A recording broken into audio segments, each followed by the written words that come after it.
வணக்கம், வேல் கார்ஸுங்க திருப்பூர்.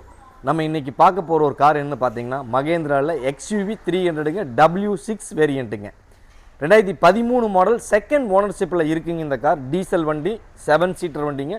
கோயம்புத்தூர் ரிஜிஸ்ட்ரேஷனில் வந்துடும். Tyre conditions எல்லாம் வந்து பார்த்தீங்கன்னா ஒரு ஆவரேஜ் கண்டிஷன் ஒரு 25% இருக்குங்க.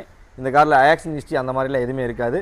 1,75,000 கிலோமீட்டர் ரன் ஆகிருக்குங்க. ப்ராப்பர் கம்பெனி சர்வீஸ் ரெக்கார்டுன்னு சொல்லிக்கிறார் கஸ்டமரு. நம்ம தேவைங்கிறப்ப நம்ம செக் பண்ணிக்கலாம். இன்டீரியர்ஸ் எல்லாம் பார்த்தீங்கன்னா உள்ள நல்லா பக்காவாக இருக்கும். கம்பெனியில் வந்து லெதர் சீட்ஸ் எல்லாமே வந்துடும். காரோடைய ஸ்பெக்குன்னு வந்து பார்த்தீங்கன்னா AC, power steering, roof AC, dual air bag, ABS, alloy wheels எல்லாமே. அலாய்வில் மட்டும் இந்த காரில் வராதுங்க, மற்ற எல்லா ஆப்ஷனும் வந்துடும் உங்களுக்கு. நல்லா ப்ராப்பராக கம்பெனி சர்வீஸில் மெயின் பண்ணியிருப்பாங்க. இந்த காருக்கு கஸ்டமர் கேட்கக்கூடிய விலை என்ன பார்த்தீங்கன்னா 6,25,000 கேட்குறாருங்க. இந்த ப்ரைஸ் வந்து ஃபிக்ஸ்டு கிடையாது, இது ஒரு நெகோசியபிள் ப்ரைஸ் தான். தமிழ்நாடு ஃபுல்லாக இந்த காருக்கு பேங்க் லோன் அவைலபிள் பண்ணிக்கலாங்க. உங்களுடைய ப்ரொஃபைல் நல்லா இருக்கும் பட்சத்தில். கார் பார்க்க வேண்டிய இடம் வேல் கார்ஸுங்க, பல்லடம் ரோடு, வீரபாண்டி பிரிவு, திருப்பூருங்க. நன்றி.